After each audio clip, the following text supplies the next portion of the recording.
talking a lot about the Minnesota Timberwolves basketball team these days. Team making its deepest playoff run for the first time in 20 years. And while the Timberwolves are having a moment, we thought we'd take some time to learn about our state's real wolves. Right. Alaska is the only U.S. state with a higher population of gray wolves than Minnesota. Joining us with more facts about wolves is Dan Stark, Wolf Plan Project Manager with the Minnesota DNR Fish and Wildlife Division. Hi there, Dan.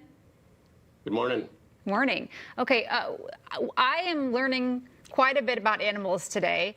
And the timber wolf, you know, Minnesota maintains a steady wolf population. Where can we find these wolves? Well, if you drew a line roughly from Taylor's Falls to Little Falls, up through Thief River Falls to the northwest corner of the state, everywhere north and east of that line, we have wolves in Minnesota well established, and they have been for decades. We have nearly 3,000 wolves in Minnesota. That population has been relatively stable since the late 1990s after a pretty significant recovery from the 1950s through the 1970s. The wolf population really started to expand in range and distribution in Minnesota starting in the early 1970s. And it's probably reached a point now where all the most suitable areas in the state are occupied. And we're not expecting to see a significant change in how many wolves we have or how many or where they are in the state.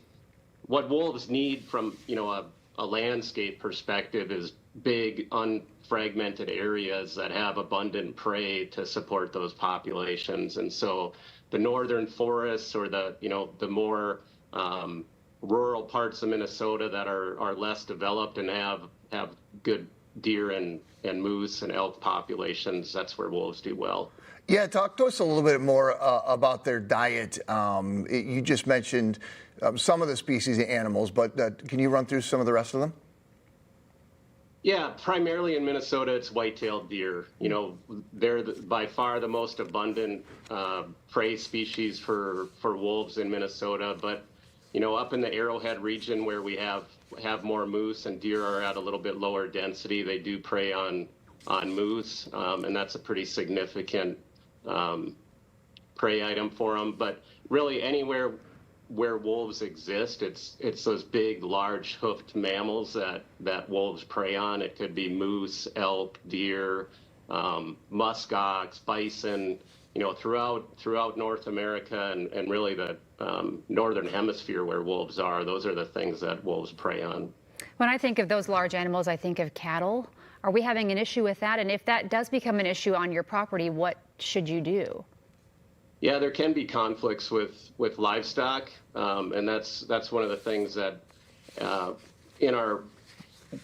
with reviewing our wolf plan to try to update that and address issues that people have with wolves on the landscape is to have a program in place that addresses those things. And that's really been the case since the late 1970s. When wolves were first listed as an endangered species, there were complete protections. You couldn't kill a wolf for any reason except in defense of human life.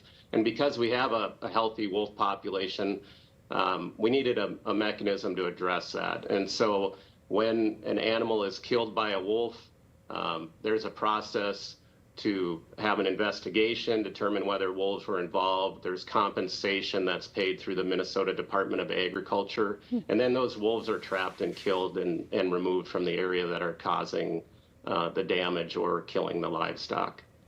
What would you like people to know about wolves? This is obviously your area of expertise. You've got a platform right now to sort of just tell people some things about wolves that you'd like them to know. Well, you know, wolf recovery in Minnesota has been a resounding success. We have as many wolves in Minnesota as we likely had historically. You know, they maybe don't occur across the entire state, but we have one of the highest wolf densities in North America. We continually have, you know, this really robust, healthy wolf population that's doing well.